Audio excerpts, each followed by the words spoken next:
afternoon, Bill. Hello, Mark. Another great day in Geelong. Beautiful weather. Easter coming up the end of this week. Let's just hope the weather stays the way it is today. It's magnificent. That's right. We're sitting on the 8th floor of the GMHBA building in the KPMG, it's all initials, isn't it, building. Yeah. And they do have, I reckon, one of the best views in Geelong for office space. It is. And when you look out there, just look at that beautiful bay out there. Magnificent. Yeah, it is. And aren't we glad we're on this side of the world, Bill? I think so, although I've got a position at the moment where I'm not listening to news or watching news. I've tuned right out. Just sit back and watch, and it'll all sort itself out in the end, I'm absolutely sure. Well, I was in touch with an ex-American colleague of mine the last couple of days, just saying, how you doing? And he wrote back and he said, our entertainment is watching Trump.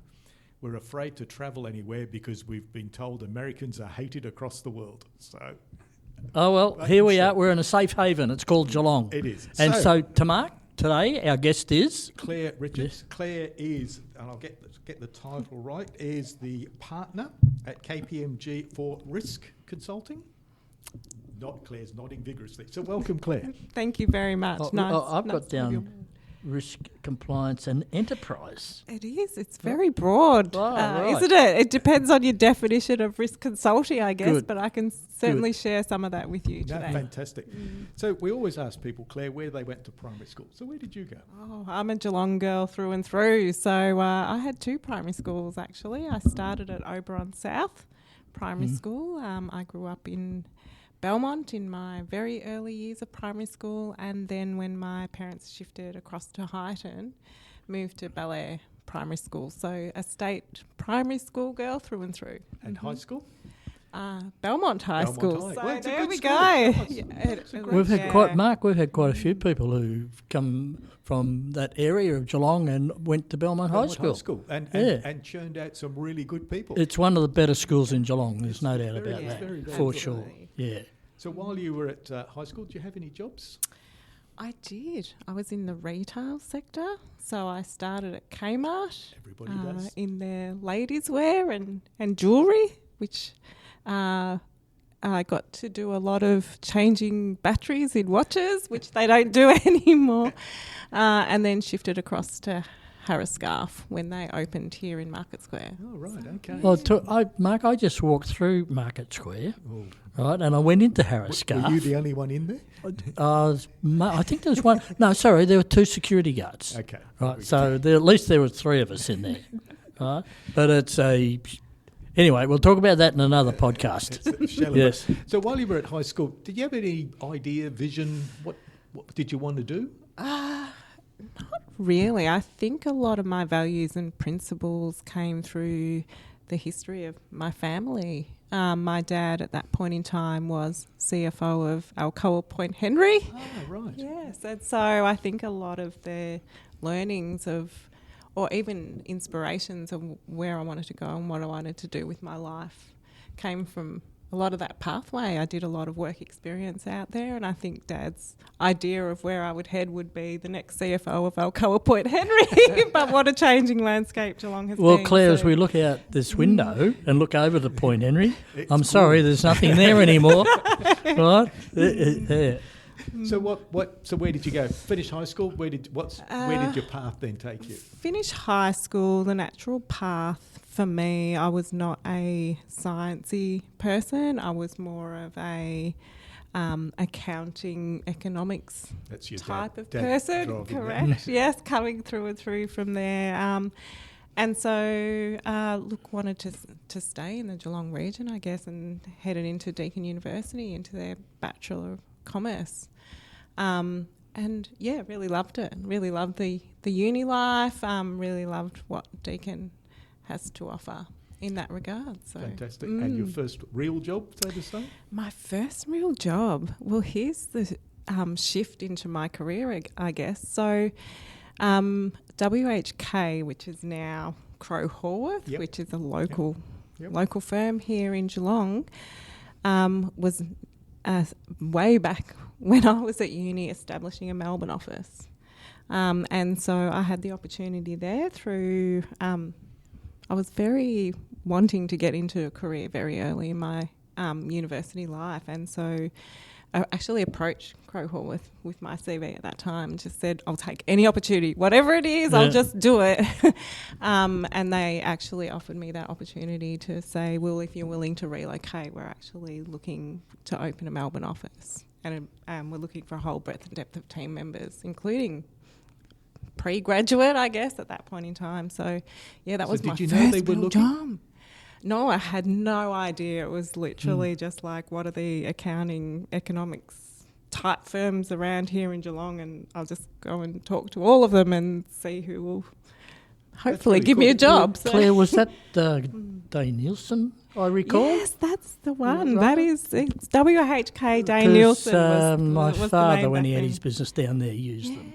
As I remember that name. And then, like a lot of accounting companies, as you know, they go through a litany of name changes as amalgamations occur. That's right. Just wondering if there's any little ones left. Right? That's right. So what in Melbourne then with them, what did you do? What was your... So I was actually an external auditor. So that's where I started. I think so you're about the third or fourth person we've met that says we started as an external auditor. Yes, you're right. We know a couple, don't we? Mm-hmm. Did they have green pens in your day? They did. I probably still got some in the drawer at home, actually.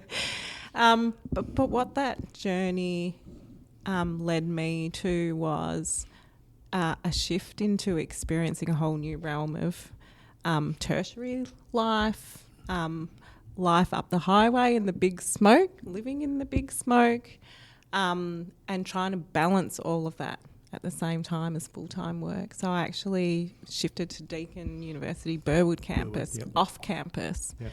And interestingly, having a full-time job in the business world and finishing the business arm of my commerce degree, it's remarkable how your results lift significantly because you can bring those world life experiences into everything that you do. So after all these years, is there any one industry segment that really excites you more than any other? And I think this is the shift into my next part of my career. I absolutely love it in the healthcare, aged care, human services side of the world.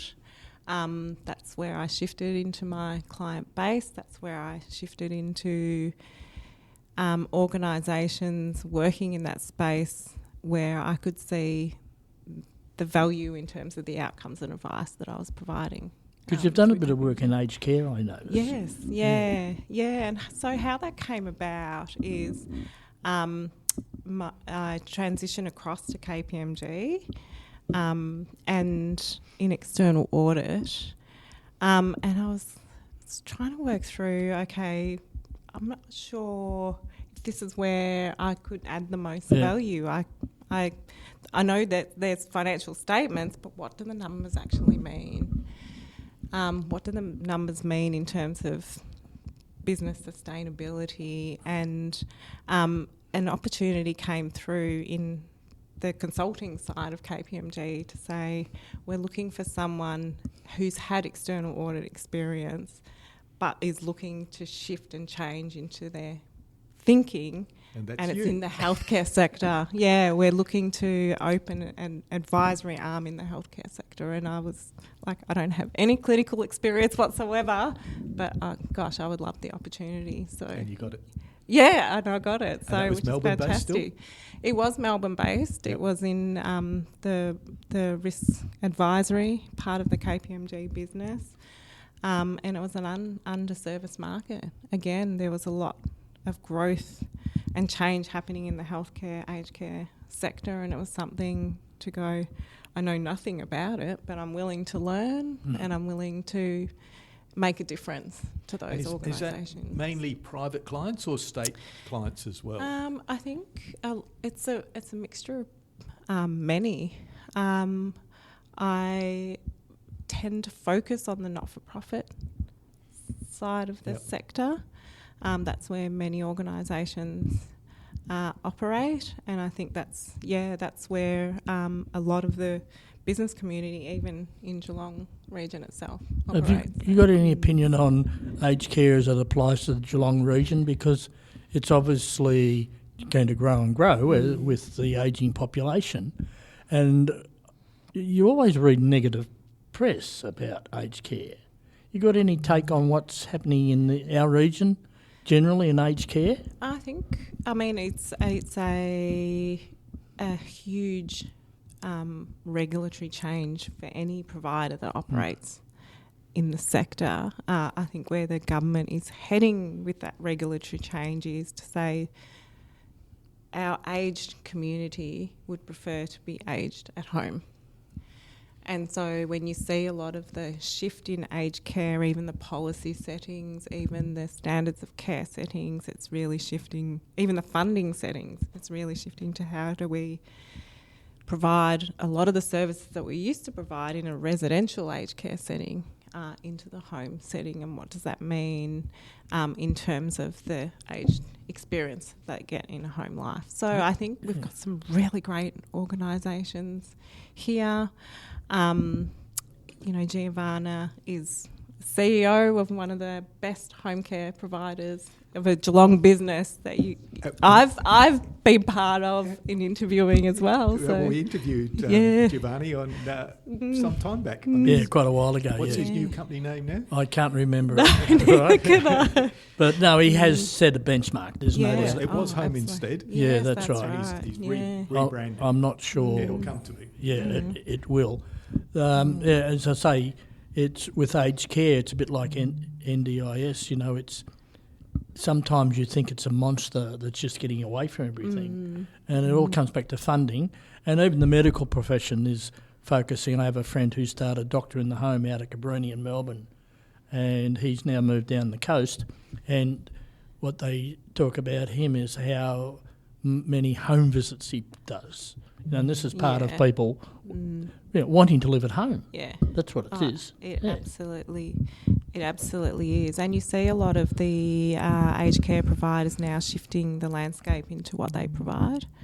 So less about residential care, more about independent living, and more about home care, a whole depth and breadth of home care services. So, Mark, we've got to keep taking the pills. Right? And make sure, So it's an interesting topic, because then, given you're a risk consultant, what do you see the biggest risks then of moving into this home care model? Yeah. Because then you're very reliant on a whole team of people.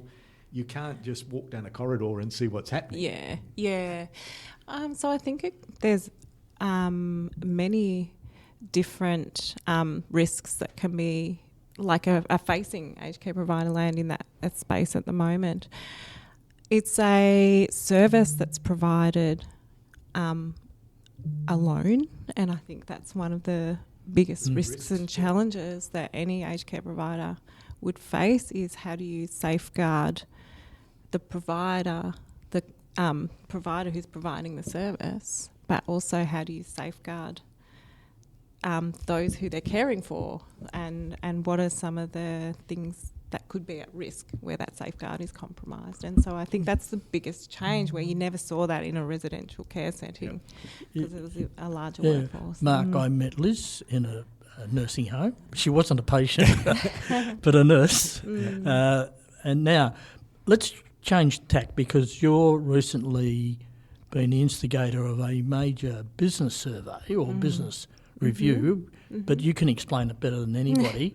And I take it's sort of aimed to the mid-market type, the smaller, not the big boys, as I call them, no, but more that mid-market in business. You want to just explain briefly about that survey and how it came about? Yeah, so I'll just step back to how that came about. And again, this is the evolution of my career in KPMG, I guess.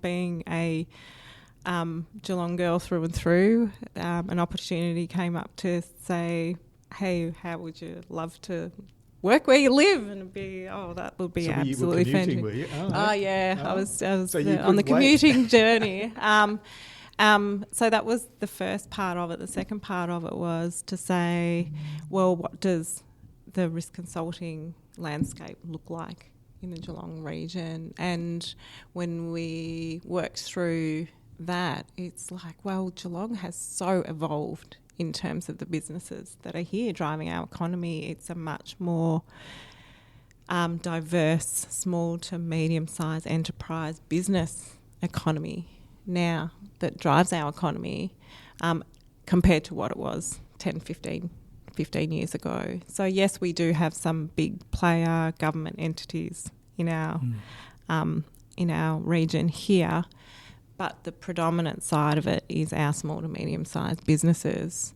In what I saw was an underserviced market in terms of how can the likes of KPMG help them grow and succeed in this region as a business. And one angle of that is risk, and how do they respond and manage the risk that they're facing. Equally, how do they take risk, and how do they get informed decision making to say this landscape is significantly changing, but I need to have the confidence that I can make the best opportunity possible out of that and take risk to ensure that I grow and succeed. Yeah, SMEs and it all depends on your definition, I guess, but we know that there's 22,000 SMEs in Geelong, or the Geelong region, and they are a huge proportion of businesses, but also a lot of those are very small. But there's that mid-market level that I talk about, and interestingly enough, there's no mention of them in the election. Right? Yet they're the engine room of what Geelong is. Because, Mark, in a couple of podcasts ago, I made that comment about, well, you're not going to get car manufacturing back or any of those because they're run by robots. So where's the employment opportunities? It's in those entrepreneurial, small private business owners. And we've got a lot of those in Geelong. And so the publication that you're referring to, the Geelong Risk Landscape, which we launched about a month ago, really recognised that, is to say we are a community of small to medium-sized enterprises that need help and can't rely on what traditionally Geelong has been as a region of government support. And so that's what we picked on, if I can say that word, in terms of the interviews that we undertook to really drive that publication out. And I think there was over 30 small to medium-sized business leaders that we interviewed as part of that process, with some really common themes coming out, including, you know, how do we come together as medium-sized businesses and share and drive our own agenda for growth in this market. So, did anything surprise you? Oh, absolutely. In terms of some of the most innovative and leading businesses, the prospects for those businesses are huge in this region. I had no idea that some of these businesses exist, or two, where they were heading, or the prospects of where they could head if they had the support they needed in terms of innovation and getting on the global agenda. Absolutely no idea this region has some of the best businesses I've seen. So it's a line we use quite frequently, one of Geelong's best hidden secrets, isn't it, when we talk to business owners that tell us their story, and you think, I didn't know you existed, but we've come across them through awards or meetings or something. And there's some great businesses. Well, that's exactly why we're doing these podcasts, isn't it? Because true business stories. And the people that we interview are not the attention seekers. They're the ones that we stumble across sometimes. And they're even the last podcast with the florist. Amanda. And when you interview, so you walk past a florist, and you don't think about anything, well, I've got to buy some flowers. But there's a whole story behind the scenes, and the person that runs it has got a whole story again. And such a well-known lady. The moment we put up the podcast, all these people come out of the woodwork saying, what a wonderful person, what a wonderful shop. But she's just quietly there doing her business and enjoying life. It's very interesting. So, Claire, outside of work, what are your interests? I'm a...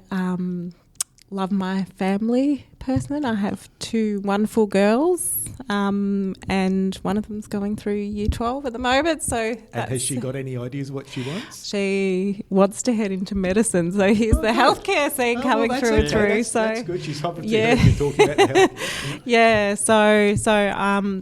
So my biggest love is time with my girls. Yep. Family is with my girls is absolutely important to me, and my dog. He's important to me as well. Interests outside, I do sit on a number of boards. I love giving back to the not-for-profit community, and that's the way I feel I can give back best, is just to share my insights and views and perspectives on how I can help those organisations succeed and grow. So, yeah, that's enough on my agenda, I think. Yeah, spending time with my family and the boards. Which boards? So, again, they're health and aged care related. So I sit on 3.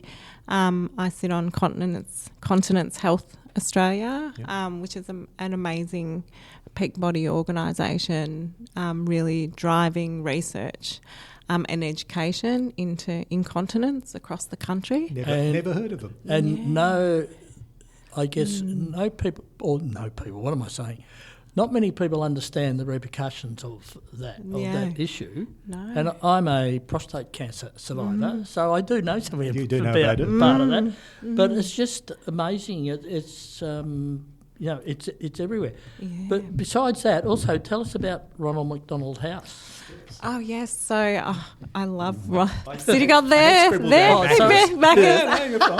Well, they are associated to McDonald's, aren't they? But look, again, a wonderful organisation. Providing in-home or living for the unfortunate side of families where their children get really sick and they need to move away and live with the kids. So is the house...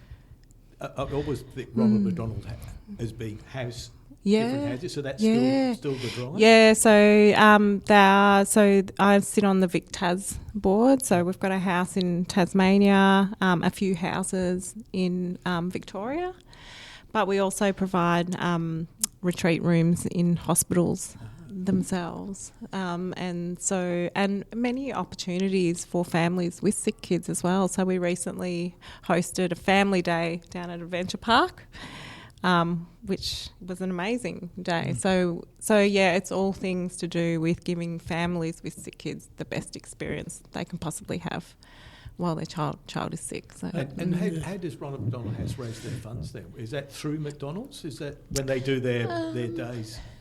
Yeah, I mean, so the Big Mac Day is one of the big fundraisers that we have. So we are associated with McDonald's by virtue of the fact that's the global partnership that was always made. However, there are a range of fundraising activities that we undertake. So you might hear about Ride for Sick Kids, Dance for Sick Kids, a whole realm of fundraising activities that's undertaken. It's always had good. There's always some good stories that people that you don't know you meet who say, well, we had to go and visit our kid in hospital. We've come from the country. We didn't know where to stay. And it's really interesting. Appropriate this week because it's Royal Children's Hospital Appeal. True. Although this podcast be up for that? Or a week after? We can make sure it goes up. So this will go up on Friday, Good Friday. And, what a wonderful, I guess it's an event. It's a signature event in Melbourne in particular, and for a worthy cause, absolutely. A very worthy cause. Yeah. So Claire, how do people reach out to connect with you? And if so, we lots of businesses listen to us. Yes. And before I get to that, I suppose one question. Do you find lots of businesses don't have a risk plan? So I think where the businesses are looking for from us across this region is about how do we even start thinking about risk and what is the connection for us of risk and business growth. And I think often these businesses, where I've talked to these businesses, it's all about, it's such a burden. It's such a burden to tick the box that I'm manage the compliance aspect of that risk, and where I've shifted a lot of the conversation about, but what are the emerging changes in your landscape as a business, and how do you think about risk in terms of risk taking? So what are the 3 top risks that small, medium businesses should be thinking about that you see consistently? Consistently, I think the first one is just the regulatory landscape and continuous changes in that regulatory landscape, and the aged care provider land is keeping up a with great example of that. Not just keeping up with it, but making the most of it. So how do you think about the regulatory change in strategically and commercially, and take the risk on board to think about how can I change what I do and take advantage of that regulatory change. So that, I think that's one big one, and these particularly came out in the Geelong risk landscape as well. The second one, and this is more of an operational aspect, but cyber came up a lot. The tech transformation angle, how do we keep abreast of what we can do about the cyber landscape? We don't want ourselves reputationally damaged from that perspective. And the third theme that really came up is there's so many things on the horizon in terms of risk that could impact our business reputationally, and how do we keep on top of those? And that's where business-to-business networking is a really important aspect. Yeah. Did AI come up? AI came up in the context of what it meant for the businesses individually. So AI came up in the context of automation a lot. How can we move or shift and evolve some of the manual stuff that we're doing and automate it, and reapply that capability somewhere else in our business. So that was the definition of AI that came up a lot. Yeah, Claire, I was talking to someone during the week and we were talking about AI, or 2 ladies in business, and I was saying to them, you can't put your head in the sand, you really got to go. And in fact, I said I'd get Amir Kutub to come and talk to them. And I said and she had a screen open, I said, see that little button down there? She said, yeah. I said, you know what that's for? She said, no. I said, that's Copilot. I said, go away and learn all about it, and that can be your start. And from there, you can look at the rest of your business. It's interesting, isn't it? So how do people reach out to you, Claire? What's the best way? Oh, gosh, there's many realms and forms, I guess. Look, LinkedIn is probably the best way.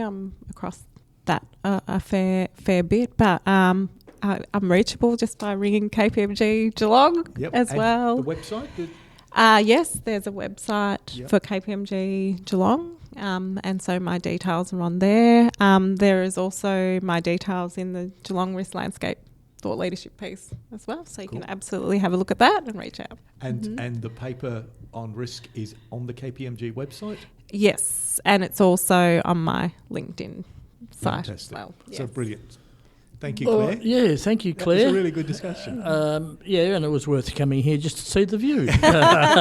No, but good luck with that. Good luck with what you're doing. And people listening, you want to talk about risk? Yes. Claire's the person to chat to. Absolutely. So thank you, Claire. Thank you.